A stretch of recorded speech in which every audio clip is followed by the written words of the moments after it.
Neste vídeo imos ver como se xoga a acordadas trasnadas camiño do cumio.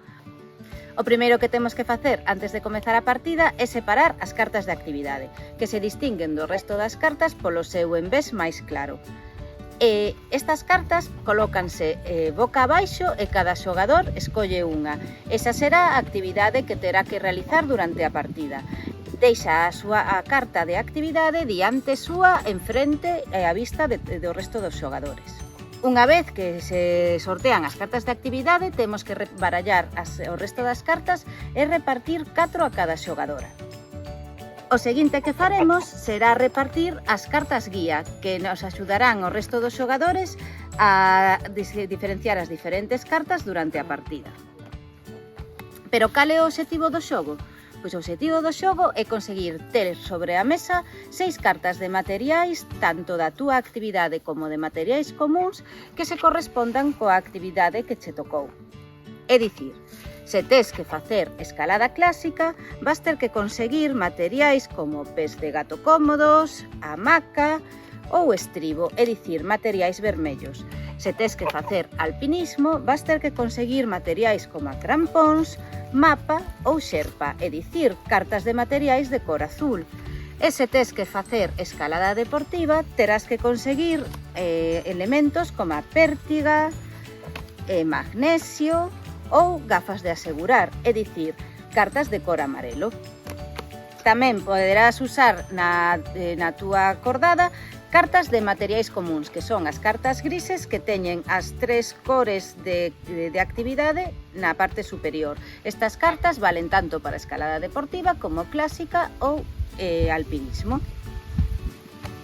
Como é a mecánica do xogo? Como dixemos antes, cada xogador xoga con 4 cartas na man. Na súa quenda poderá facer tantas accións como a desexe ata terminar as cartas ou ata que desexe parar, porque pode ser que queira guardar algunha das cartas para accións futuras. Entón, que tipo de accións pode facer durante a súa quenda? Poderá baixar cartas de materiais á mesa. Poderá facer trasnadas ao resto dos xogadores. As cartas de trasnadas distínguense porque son de cor gris e teñen un símbolo da explosión na parte inferior. Que diferentes trasnadas pode facer ao resto dos xogadores? Pois poderá roubar o material que valga para a súa acordada, poderá eliminar o material do outro xogador, entón descártase o mazo de descarte, poderá romper o material dos outros xogadores, neste caso a carta de trasnada de rotura de material queda enriba da carta de material, indicando que ese material está roto. Poderá roubar cartas de axuda ou poderá intercambiar a súa vía, todas as cartas que teña enriba da mesa polas cartas de outro xogador da súa elección. As túas contrincantes poderánse defender algunhas das trasnadas que lle fas por medio da carta Home Morto. Co material de sobra que ten o Home Morto poderás arranxar material que teñas dañado, poderás protexer o teu material das cartas de eliminación de material e das cartas de roubo de material, pero de ningunha outra.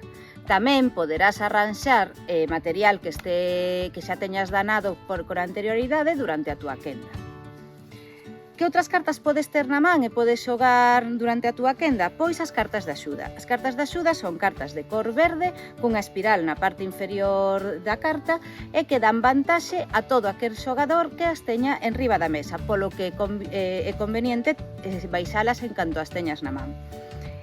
Hai 6 cartas de axuda. Temos a carta máis 1. Con esta carta, cando sexa o teu turno para roubar, poderás roubar unha carta de máis das que teñas e escoller entre elas con cales te queres quedar. Nunca vas poder ter máis de 4 cartas na man, pero vas poder escoller con cales te quedas. A outra carta que rechazas, deixala outra vez enriba do montón, boca abaixo, e será a carta que colla o teu seguinte contrincante. Temos tamén a carta de axuda máis 5, con esta carta poderás ter 5 cartas na man en vez de 4. A mula protéxete contra a carta de rotura de materiais E despois temos outras cartas de axuda que te protexen contra os eventos meteorolóxicos adversos, contra a carta de roubo de materiais e contra a carta de eliminación de materiais. Ademais, durante a túa quenda, se tes algunha carta de meteoroloxía adversa, que son cartas de cor azul claro cun raio na esquina inferior, poderás atacar o resto dos xogadores. Estas cartas xóganse no mazo de descarte e afectan a todas as xogadoras, excepto a persoa que as está a xogar.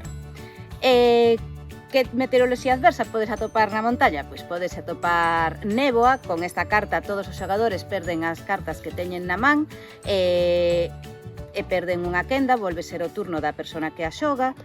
Podes atopar furacán. Con esta carta poderás enviar todas as cartas que teñas os danos de materiais en riba do teu material, poderálos repartir entre o resto dos xogadores. Podes atopar sol abrasador. Co sol abrasador tes que descartar ao mazo de descarte unha carta de material que teñan o resto dos xogadores en riba da mesa. Coa chuvia a mares, tes que descartar unha carta calquera que teñan os xogadores, sen as mirar, que teñan os xogadores na man, e tamén se descartan o mazo de descarte. E coa treboada, todos os xogadores, agás a persoa que xoga esta carta, perden as cartas de axuda, que van parar tamén o mazo de descarte. Estas son as xogadas básicas que podes facer durante a túa quenda. E que pasa coas cartas que teño na man e que non me valen para nada? Pois tamén na túa quenda poderás botar o mazo de descarte todas aquelas cartas que non che fagan falta. O xogo, como dixen ao principio, remata unha vez que unha das xogadoras consegue ter 6 cartas de materiais en riba da mesa, sexan materiais da mesma cor que a súa actividade, materiais comuns ou materiais danados. Nese momento o xogo párase, ningún outro xogador pode facer ningunha xogada máis e comeza o reconto final. As cartas que sexan do mesma cor que a túa actividade valerán 2 puntos. As cartas de material común que teñan as tres cores en riba valen 1 punto. As cartas de materiais que estén danadas coa carta de trasnada valerán menos 1 punto. E as cartas de axuda que teñas en riba da mesa, as de cor verde, tamén valerán 1 punto. A xogadora que máis puntos teña será a que acabe o cumio primeiro e a gañadora do xogo. E lembrade, na montaña, compañeirismo e respecto sempre, pero agora dalo todo que isto é un xogo.